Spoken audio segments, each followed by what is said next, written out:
The CIA proved citizens of the USSR ate as much as Americans did, and it was better quality. Nice try.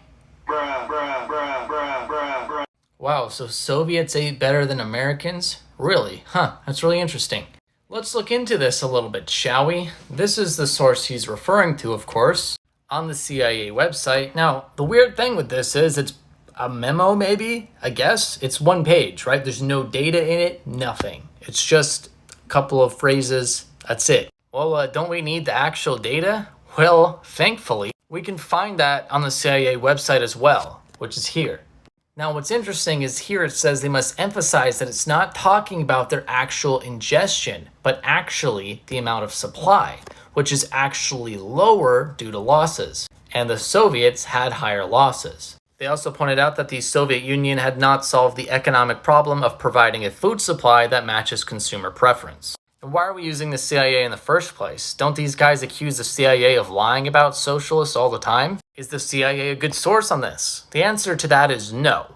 In this New York Times article in 1992, the director of the CIA admitted that their statistical analyses portrayed the USSR as being much stronger than it actually was. And these sentiments are very common in later CIA documents, such as this one from '96, which specifically points out the consumption analysis and says, quote, they undoubtedly overstate the relative position of the USSR, and that the calculations cannot allow adequately for the superior quality of US products. We find this sentiment again in this paper by Michael Ellman in Contemporary Perspectives. So who do we look to instead? Well, I say Iger Berman. I've got Berman's book here, Personal Consumption in the USSR and the USA. Berman heavily criticizes the CIA's methodology, a lot of the same sentiments we see in those earlier papers. And by earlier, I mean earlier in this video, because this happened before those papers. Berman was way ahead of the curve, and he actually got a lot of backlash for this, but he was proven right. And to back up my position that Berman is correct, this paper from John Howard Wilhelm in Europe-Asia Studies, which is an academic journal.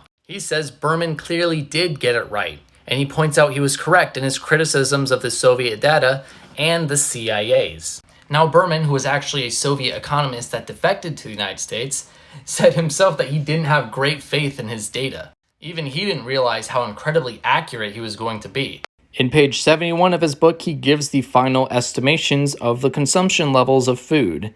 And his estimations is that the Soviets ate 43% of what the Americans ate. He also points out that the Soviets should have been eating more because they did more hard labor and they worked in a harsher climate, and on average their ages were younger. So in conclusion, the Soviets did not eat as much as Americans did.